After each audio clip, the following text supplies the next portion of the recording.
بسم اللہ الرحمن الرحیم۔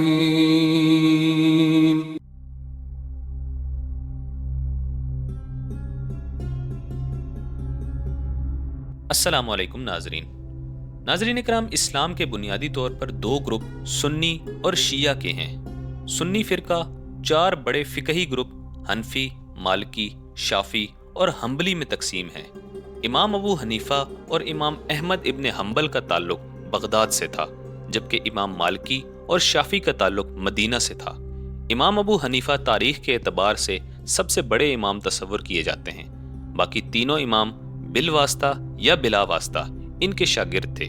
سنیوں کی کل آبادی کے 35% لوگ امام ابو حنیفہ کی پیروی کرتے ہیں۔ امام ابو حنیفہ 699 عیسوی میں عراق کے شہر کوفہ میں پیدا ہوئے۔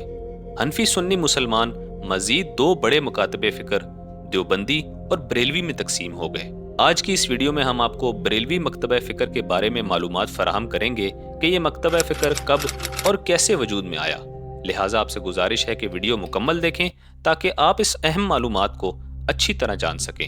تو چلیے شروع کرتے ہیں۔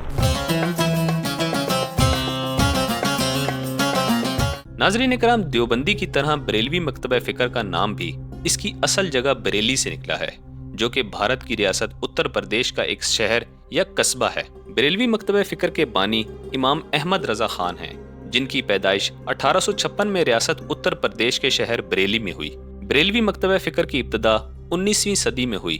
دور حاضر میں بریلوی مکتبہ فکر کو ماننے والے لوگ بھارت، پاکستان، بنگلہ دیش، افغانستان اور وسطی ایشیا میں پائے جاتے ہیں۔ ناظرین، بریلوی مکتبہ فکر کے بارے میں مزید جاننے کے لیے 19ویں صدی میں دنیا کے حالات کو جاننا بے حد ضروری ہے۔ 1932 میں بادشاہ عبدالعزیز نے سعودی عرب کی بنیاد رکھی۔ سعودی عرب کا تمام حکمران طبقہ وہابیت کے پیروکار تھے۔ مولانا ابن عبد الوہاب، جن کو وہابی تحریک کا بانی سمجھا جاتا ہے، انہوں نے اپنی قوم کو بنانے میں سعودی خاندان کی مدد کی۔ وہابی تحریک انتہائی سخت نظریات کی حامل تھی۔ مولانا عبد الوہاب کے مطابق اسلام اپنا اصل جوہر کھو چکا تھا اور ان کے مطابق انہیں اسے واپس لانے کی ضرورت تھی۔ انہوں نے روایتی اسلامی قانون کی سختی سے مخالفت کی۔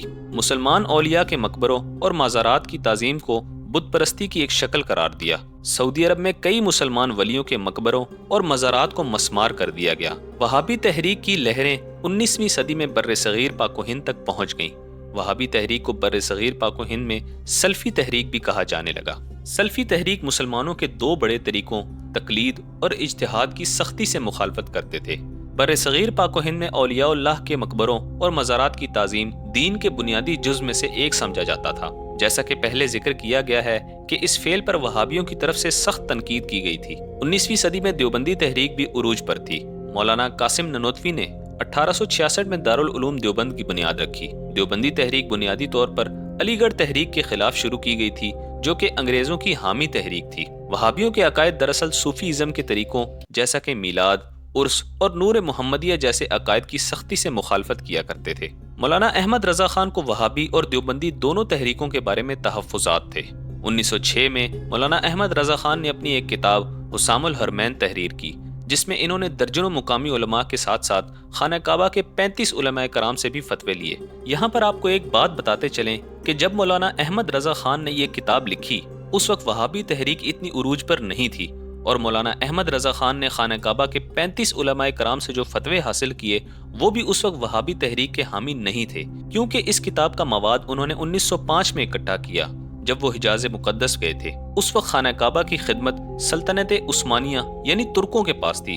ترک سنی تھے اور ان کا تعلق صوفی ازم سے تھا۔ اس کتاب میں مولانا احمد رضا خان نے خصوصاً وہابیوں اور دیوبندیوں کو اسلام سے خارج کر کے کافر قرار دے دیا۔ اس کتاب کے جواب میں دیوبند مدرسۃ الاسلام کے علماء نے ایک کتاب المہند علی المفند لکھی، جس میں دیوبند کے علماء نے اپنے نظریے کا دفاع کیا۔